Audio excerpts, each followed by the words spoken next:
So I'm going through my fragrance stash and I'm trying to determine what are some sexy fragrances that exude masculinity and pure gentlemanliness. If I was going on some sort of business trip or I was going to a networking event and I just didn't want to stand out and be the loudest, obnoxious individual like I normally am, but I want my scent to speak about my professionalism, enthusiasm, knowledge. I just wanted to exude this confident, persuasive businessman aura that can exude and sell and close any type of business that he's particularly in. What fragrances would I take with me?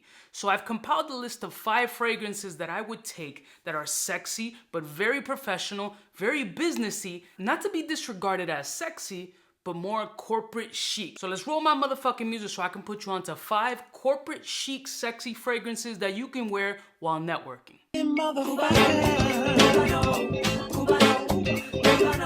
We're all alone in the villa. Yeah, there's some friends from the south side. In case you cared, out of all your friends, I want to be Cuba.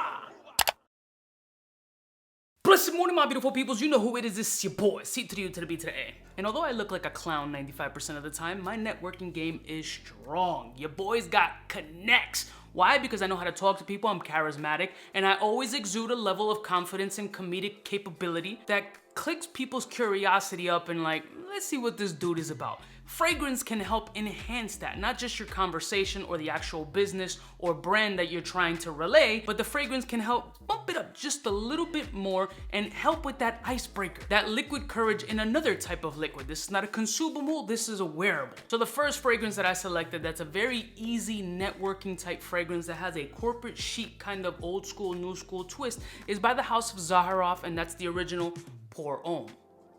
A beautiful fougere-ish lavender fragrance that has this gentlemanly quality and great performance. It's still very, very sexy. Not a very expensive fragrance, has a lot of traditional qualities that are acknowledged by a lot of people and that are easily wearable, non-offensive. It doesn't project like an overall beast, but it performs very well. So what you don't want is a crazy projection monster, because networking really involves a tight circle around you. So you don't want to be choking the person out next to you while they're sipping on a cocktail, and in that moment, and trust me, this has happened, you sip that cocktail and that scent just travels up the nose as well as you're sipping cocktail, and it feels like you're drinking rubbing alcohol, or it just completely throws off that taste of that alcohol, wine, or liquor or spirit, and can really ruin somebody's experience. They went from interested and zoned into and that's it. Train of thought is gone. That laser focus is shot. You're completely done. You don't want that overly projection beast in that tight-knit quarter. You kind of want something subliminal, just kind of lingering around like a puff of smoke, catching people's attention, but still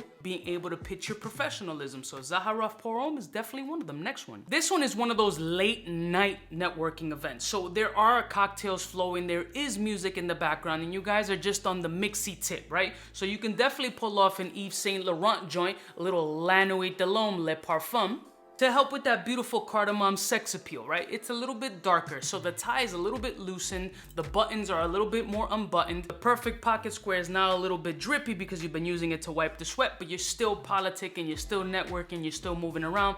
This one can be a little bit more out there because the scene is just different. Y'all can still talk, the music isn't blaring 100% because y'all still able to have conversation, but you still want some sexy action, because while you're networking and pitching after the entire day of conferencing, you're looking at shorty at the end and you're like, that corporate shorty's on fire with that pin straight skirt. Let me holla at her real quick. La Nuit de l'Homme can help that transitional piece from that networking event, corporate chic type vibe to let's let the tie loose and maybe drop them drawers. Next one. For me, this next fragrance is young entrepreneurial spirit, and that's by the house of Mizenser, and that's Celebes Woods. Such a beautiful vanillic cardamom fragrance with these hints of cinnamon and nutmeg.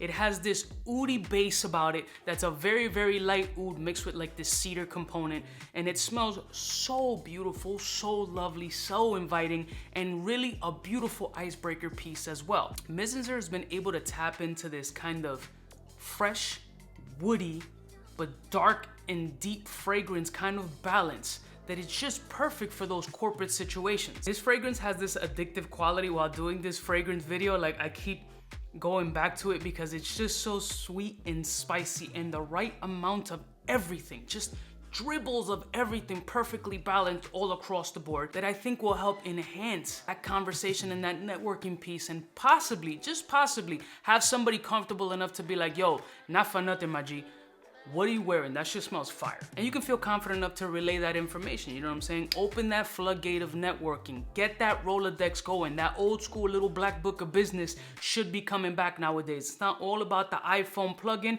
It's kind of about the little notebook joint. Trust me, that shit comes in handy, and Mrs. Celebes Woods can help. Next one. I think this is one of the most slept on, fresh, beautiful fragrances in the game. This fragrance gets maybe 5% love out of it because there's so many others in this brand that are heavy hitters, and this one just gets lost in the shuffle, but it has such beautiful qualities about it that people just need to pay attention to Creed's Himalaya. It's such a nice ambergris-ish, fresh, musky, slightly salty, ambery fragrance that really is the red-headed stepchild in the Creed lineup. When it's overshadowed by shit like Aventus and Green Irish Tweed and even Royal Oud, people seem to neglect the power that this fucking thing has. It's abstract in its own way, but it doesn't remove the fact that it's a beautiful, safe, sexy fragrance with a lot of unique qualities in it. That musky woodiness provides that nice base. That ambergris has a little bit of this powdery nuance. Then you still have a fresh, slightly salty, citric brightness about it, and it's just extremely easy to wear with really decent performance. Like Creed Himalaya is absolutely one of the fragrances that you can feel confident about saying that you're wearing a Creed fragrance, but it's a Creed fragrance that not many people are going to recognize, but definitely enjoy. So Himalaya is definitely in that networking space and shall not be slept on. And last and certainly not least, I've mentioned it in 5,000 videos, but it is what it is. It's Gynamide. Marc-Antoine Barrios Gynamide. Gynamide has this beautiful minerality about it. It's very addicting. It's very grown and sexy. This is conversational piece and networking event when it's a big corporate style party. Like if you have to go in the complete penguin suit, this can help you just tenfold. Only the grown and sexy can really admire this particular fragrance. This is not for a 20-some-odd individual that just doesn't know shit about life and all wants to do is pop bottles and all this bullshit. You gotta be way past that to appreciate this fragrance. You have to have had your nose in a variety of different fragrances to really appreciate and be able to encompass the scent profile that this fragrance has. To me, this is like the fragrance of millionaires and billionaires. Like, this is a very refined, sexy, alluring fragrance that has so much personality about it, but so much confidence as well. You have to be a confident individual to pull this fragrance out. You can't be, yo, I'm digging for pussy. No. You gotta be way past that. Pussy following you because your bankroll is crazy and you just so well put together that they can't help, like, there's something about this dude. He's speaking that Dos Equis vibes to me, the most interesting man in the world vibes. Gynamide, papo. So these are 5 fragrances that I think are absolutely perfect in a corporate networking session. Chic, grown, sexy, not overpowering, not obnoxious, not a turn-off to anybody, and just shows your growth and capability when you wear these fragrances. I love y'all motherfuckers from the heart. Let me know the 5 fragrances you would wear in your networking situation, and I'll see y'all bitches next time. You know where it is biggest in the game. Smooches. Cubaknow, what's fresh, who's best? One of them's gonna pass the test. Cubaknow. For the fly gun holder, money folder, motor roller, start tack when it's time to call back. For the rough, rugged, and raw way, this nigga Jay, it's a game, but he don't play. Hey, for all the chicks that got dead in the penthouse suite on top of my mom's crib. It's nonsense you never get in. It's nonsense that you would think that you would